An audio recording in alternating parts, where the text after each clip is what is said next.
नमस्कार दोस्तों। Black buck यानी काले हिरन जैसे वन जीवों को बचाने के लिए किसी इंसान के अंदर कितना जुनून सवार हो सकता है, इसे जानकर आप भी हैरान हो जाओगे। ये कहानी है एक नौजवान की, जिसकी डिस्ट्रिक्ट में हर एक महीने काले हिरन मर रहे थे। ये देखकर उसे गुस्सा आता था, वह उदास होता था, लेकिन समझ नहीं पाता था कि क्या किया जाए। जब ये लड़का कॉलेज में था, तब उसने अपनी बिश्नोई कम्युनिटी की एक कॉन्फ्रेंस अटेंड करी, जो जंगल को काटे जाने और वाइल्ड लाइफ को पहुंच रहे नुकसान को लेकर था। यही वह समय था, इस युवक के मन में जिंदगी के मायने बदल गए। अपनी पढ़ाई पूरी करके गांव वापस आया और संकल्प लिया हिरणों को बचाने का। लेकिन सवाल ये था, ये 20 साल का लड़का आखिर शिकारियों का मुकाबला कैसे करेगा।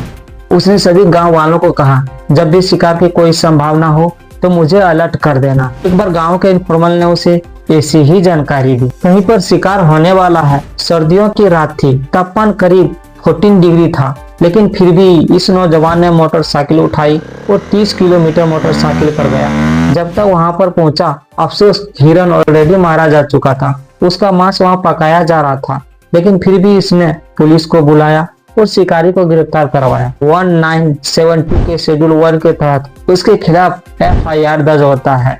यह वहां के लोकल शिकारियों के लिए एक वार्निंग के जैसा था। कुछ समय बाद एक और ऐसा ही केस सामने आया।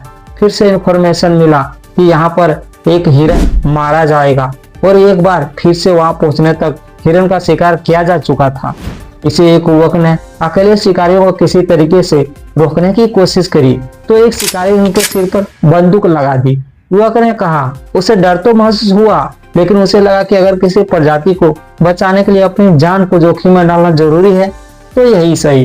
कुछ समय बाद पुलिस आती है और शिकारी को गिरफ्तार कर लेती है, और कुछ इस तरीके से इसकी जान बच पाती है। जानते हो दोस्तों, हमारी इस कहानी में ये युवक कौन है? ये है बिश्नोई।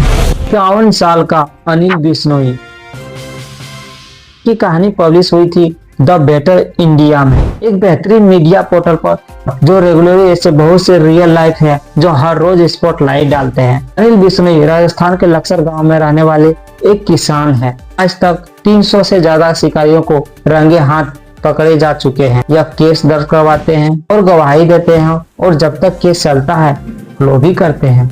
वो मुजरिमों को जेल तक पहुंचाने का काम करते हैं।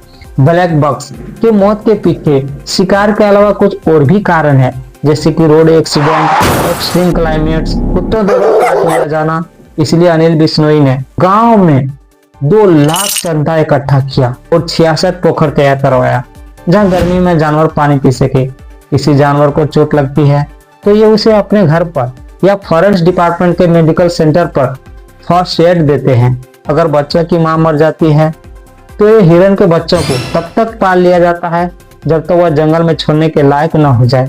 आज राजस्थान के 12 जिला में 3000 लोग उनकी टीमों में जुड़े हुए हैं, और इतने सालों में पूरे मिलाकर करीबन 10,000 काले हिरन और चिकारा हिरन को मारे जाने से बचाया है। यही कारण है कि राजस्थान की सरकार ने अनिल बिश्नोई को Amrita Devi environment production award से भी सम्मानित किया है। अब कमाल की बात देखिए दोस्तों, सोशल मीडिया पर कुछ लोग बिश्नोई की जबरदस्त तारीफ में लगे हुए हैं। हमारे न्यूज मीडिया पर उनके चर्चे हर हफ्ते देखने को मिलते हैं, और एक ट्विटर ये तक कह दिया, बिश्नोई भारत का नया भगत सिंह है। अरे वाह! लेकिन प्रॉब्लम बस इतनी है, ये लोग अनिल बिश्नोई की बात नहीं कर रहे हैं। अनिल बिश्नोई को तो यह लोग जानते तक नहीं है। यह बात कर रहे हैं लॉरेंस बिश्नोई की। कौन है ये लॉरेंस ए बिश्नोई? इसने आज तक कितने काले हिरणों को बचाया है। ढूंढने पर ऐसा कुछ नहीं मिलता कि इसने वाइल्ड लाइफ प्रोडक्शन में कभी काम किया हो, बल्कि पता चलता है कि इस पर 84 मुकदमे दर्ज हो चुके हैं। पता चलता है कि लॉरेंस तो एक गैंगस्टर है।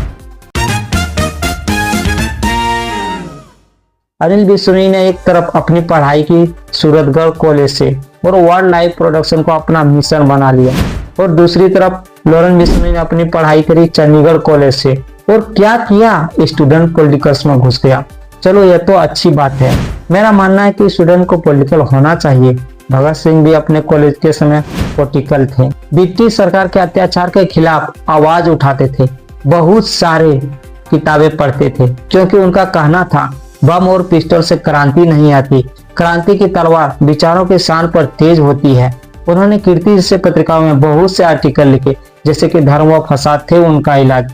इस आर्टिकल के जरिए उन्होंने बताया जनता को कि सांप्रदायिक ताकतें देश को तोड़ रही है। उस समय के हुए दंगों की बात कर रहे थे कि कैसे लोग एक दूसरे को सिर्फ इसलिए मार रहे हैं, कोई हिंदू है, कोई सिख है, तो कोई मुसलमान।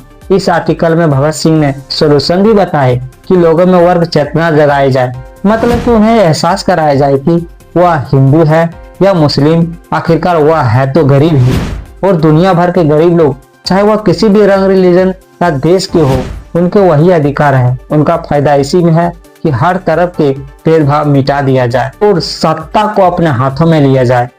आखिर में उन्होंने उम्मीद जताई कि भारत के सच्चे हमदर्द इन समाधान के बारे में सोचेंगे और देश को आत्मविनाश से बचाएंगे। ये थे भगत सिंह का आर्टिकल। लेकिन सवाल यह है कि क्या लॉरेंस ने संविधान के बारे में सोचा? क्या उसने देश की एकता को बढ़ाने के लिए कुछ किया? पूछो अपने आप से।